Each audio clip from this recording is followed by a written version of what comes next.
Hindi tumigil si Belle hanggat hindi niya malaman ang katotohanan kung ano ba talaga ang totoong nangyari sa loob ng bar, lalong-lalo na at hindi niya mapaliwanag papaanong napunta siya sa lalaking iyon gayong ang kasama niya pagpasok sa loob ng bar ay ang kanyang mami at hindi rin niya maunawaan kung papaano at kung bakit nangyari ang bagay na iyon ay ang gusto lamang niya ay i-please ang kanyang mami. Nagbabaka sakali siya na pag ginawa niya yun kahit labag sa kanyang kalooban na uminom ng alak ay ginawa pa rin niya alang-alang sa ikakasiya at ikakatuwa ng kanyang ina. Sumbalit hindi niya alam may lihim pala ito at may itim na motibo pagdating sa kanya. Nag-imbestiga si Belle lalong-lalo na at ang kanyang ina ay tikom ang mga bibig. Ayon sa kanya ay wala siyang kinalaman. Subalit malakas ang kanyang kutob. Siya ay nag-imbestiga. Bumalik siya sa bar para malaman kung ano ang totoong dahilan at anong nangyari sa kanya bago pa man siya kunin ng naturang lalaki. Pagdating nila sa loob ng bar, agad silang nagtanong. Isang bartender ang kanilang napagtanungan.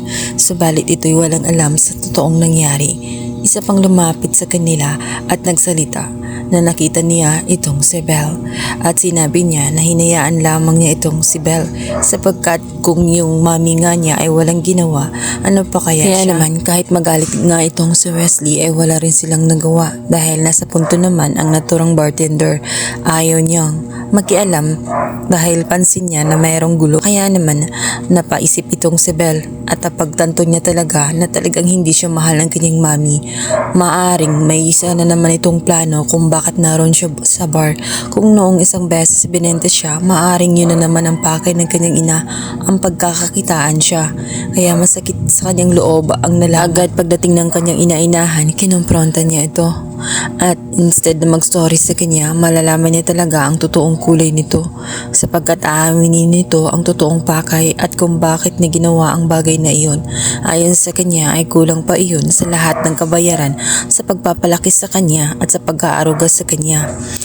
Kaya naman napasabi na lamang itong si Belle na sana nga lang ay hindi na lamang siya ang nag-ampon sa kanya dahil ni minsan ay hindi siya kayang mahalin kahit kaunti. Dahil sa sinabi nga nitong si Belle ay nanligsik ang mga mata ni Bea at agad itinulak si Belle at pinapalayas na nga sa kanyang mansyon.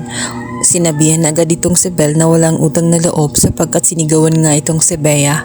Hindi na rin makatiis itong si Belle at mas maigi na nga na lisanin niya ang naturang mansyon kaysa lagi niyang hahanapin ang pagmamahal na hindi naman niya matatagpuan kay Bea dahil paparamdam ni Bea na iba siya at hindi siya. Samantala, nanlaki ang kanyang mga mata matapos marinig niya ang sinabi nga ni Bea na manang-mana umano siya sa kanyang ina na napakawalang kwenta at walang halaga.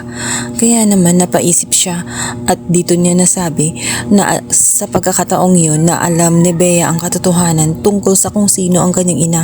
Subalit ayaw nitong banggitin sa kanya sapagkat ipinaparamdam ni Bea na deserve niyang hindi malaman ang katotohanan.